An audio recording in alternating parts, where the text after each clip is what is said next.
Hi everyone, welcome along to thewest.com.au for the Game Extra. Round 1 in the AFL is done and dusted. Mark Reddings joined by Chris Robinson from the West Australian. Great to have your company.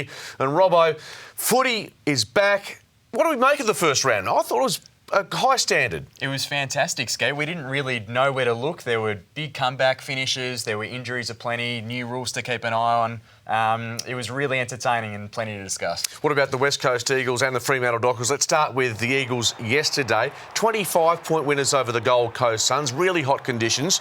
And that scoreline perhaps flatters the Eagles because the game was pretty close. It definitely flattered them. Could have been a much different result if Matt Rowell had lasted more than the 20-odd minutes that he did. Really disappointing to see the youngster go down with an injury. But West Coast, they showed us some glimpses of what they can be. Oscar Allen was the big talking point from the game. To kick 4 was the real focal point up there and really justifying the pre-season hype that's been around him. A few questions potentially about West Coast midfield and how good they can be without Shuey and without Yo for the meantime, but doing what they needed to do. And when the West Coast Eagles take more than 100 marks in a game, they invariably win. They did that yesterday. Not much tackling pressure in that game. That being said, the Eagles have a win in the bank. They've got a tough game against the Bulldogs. In fact, a tough couple of weeks with Port Adelaide not far away. It's going to be a tricky start to the season for them. It's a real litmus test for them early on, round 2. We saw that Bulldogs midfield on Friday night. McRae, Bailey Smith, Lockie Hunter, and that was with Treloar being down against Collingwood. Obviously, nerves playing a factor against his old side there. So it's going to be a real test for West Coast. As I said, without 2 of their best, probably 4 or 5 guys in there, and Andrew Gaff having a rare down day for him yesterday. You'd look to see him bounce back. Tim Kelly was a really big positive for West Coast yesterday. Without him and Sheed, they probably don't win that game. He looks in really good nick and slimmed down and ready to roll. Big 2021 for him. Let's turn our attention to the Fremantle Dockers. Lots of hope and optimism from their supporters, but when you break it down, they've now got 8 of their first-pick players not out there because of injury, and I think that came back to bite them on the weekend against the Demons on Saturday. Absolutely did. You have to feel for Alex Pearce. This is one of the hard luck stories of the weekend. He's missed so much time, 600-odd days since he'd last played a game and then barely lasts a half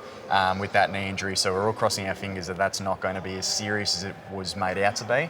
And then Joel Hamlin going down as well. So all of a sudden, key position problems are plenty at Fremantle.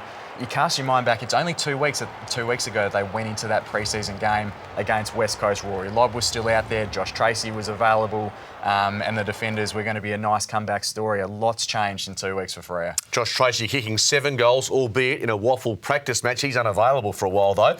So the Fremantle Dockers, the big concern was always about kicking goals. Does it mean that Nat Fyfe, despite how good he was on Saturday, he has to be pushed forward against the Giants this Sunday at Optus? Yeah, we saw him spend a lot of time in the midfield and then push forward. So he started at a lot of clearances and then spread forward after that. So he actually spent a reasonable amount of time in that forward half. Didn't have the scoreboard impact as he would have liked, but still had a massive impact around the stoppages with 9 clearances. So Justin Longmuir is going to try and find that balance. That's been a talking point coming into the whole season, now even more so when they're just so devoid of firepower up forward. And the biggest story perhaps of the weekend, Patrick Dangerfield sent straight to the tribunal.